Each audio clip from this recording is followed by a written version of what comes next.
Hello. ചാമ്പയ്ക്ക ഇഷ്ടമില്ലാത്ത ആരും ഉണ്ടാവില്ല എന്നാണ് ഞാൻ വിചാരിക്കുന്നത്. കാരണം എനിക്ക് ഭയങ്കര ഇഷ്ടമുള്ള ഒരു സാധനമാണ് ചാമ്പയ്ക്ക. ഇവിടെ എൻ്റെ ഒരു കസിൻ്റെ എൻഗേജ്മെൻറ്റിന് വന്ന സമയത്താണ് നമ്മളിവിടെ ചാമ്പയ്ക്ക കാണുന്നത്. ഇവിടെ മൊത്തം 2 മരങ്ങളുണ്ട്. മരങ്ങളിൽ നോക്കിക്കഴിഞ്ഞപ്പോൾ കുറച്ച് പഴുത്തതും കുറച്ച് പഴുക്കാത്തതൊക്കെ ആയിട്ട് നിൽക്കുന്നുണ്ടായിരുന്നു. നമ്മൾ പഴുത്തത് നോക്കിയിട്ട് കുറച്ചൊക്കെ പറിച്ചെടുത്തിട്ട് ഉപ്പും മുളകും കൂട്ടി കഴിച്ചു. കുറച്ച് നാളുകൾക്ക് ശേഷം ഇത് കഴിക്കുമ്പോൾ നല്ലൊരു രസമായിരുന്നു, നല്ല രുചിയുണ്ടായിരുന്നു. അങ്ങനെ അതൊക്കെ കഴിച്ച് കുറച്ച് നേരം പറമ്പിൽ കൂടിയൊക്കെ നടന്നു. അപ്പോൾ ഒരു പപ്പായ മരം കണ്ടു, തൊട്ടിപ്പുറത്ത് കരിമ്പ് കണ്ടു, അത് കഴിഞ്ഞിട്ട് നോക്കിയപ്പോൾ കുറച്ച് മുല്ല കണ്ടു. അത് കഴിഞ്ഞ് തൊട്ടപ്പുറത്തേക്ക് പോയപ്പോൾ വേറെ നല്ല ഭംഗിയുള്ളൊരു പൂക്കൾ കണ്ടു. ഈ പൂക്കൾ എങ്ങനെയാണ് പറയേണ്ടതെന്നറിയില്ല, നല്ല രസം അത് കാണാം. ഭയങ്കര അട്രാക്റ്റീവായിട്ടുള്ള നല്ല ഭംഗിയുള്ള പൂ. ഇതിൻ്റെ പേരൊന്നും എനിക്കറിയില്ല. നമ്മളിപ്പോൾ ഈ പരിപാടിക്ക് വന്നേക്കുന്നത് കോറം എന്ന് പറഞ്ഞ സ്ഥലത്താണ്. നല്ല രസമുള്ളൊരു സ്ഥലമാണ് കാണാനൊക്കെ ആണെങ്കിലും, നല്ല ഗ്രാമീണതയുള്ളൊരു സ്ഥലമാണ്.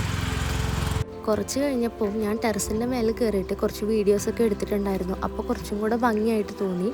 ഇനി ഞാൻ കാണിക്കാൻ പോകുന്നത് കാപ്പിയാണ്. കാപ്പിയൊക്കെ ഇവിടെ പൂത്ത് തുടങ്ങി, പൂവിട്ട് തുടങ്ങി. ഇത് കാണിക്കുമ്പോൾ ചിലരെങ്കിലും വിചാരിക്കും ഇതൊക്കെ ഇപ്പോൾ ഇത്ര വലിയ കാര്യമാണോ. പക്ഷേ കുറേ പേർക്കൊന്നും കാപ്പീനെ കുറിച്ചിട്ടോ കാപ്പിയിൽ ഇതുപോലെ പൂക്കൾ ഉണ്ടാകുന്നതിനെ കുറിച്ചിട്ടോ കാപ്പിക്കുരു പോലും കാണാത്ത ആളുകളുണ്ട്.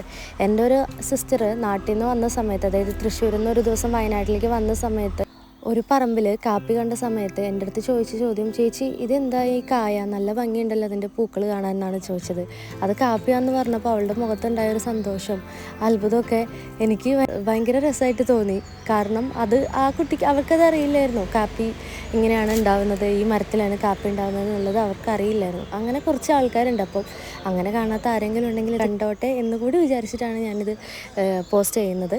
അപ്പോൾ ഇപ്പോൾ കാപ്പി പൂക്കുന്ന സമയമായതുകൊണ്ട് തന്നെ കാപ്പിത്തോട്ടങ്ങളൊക്കെ കാണാൻ നല്ല ഭംഗിയാണ്. മഞ്ഞും കൂടി ഉള്ള സമയമാണെങ്കിൽ അടിപൊളിയാണ്. അപ്പോൾ ഇന്നത്തെ വിശേഷങ്ങൾ ഇത്രയേ ഉള്ളൂ. അടുത്ത വീഡിയോയിൽ കാണാം.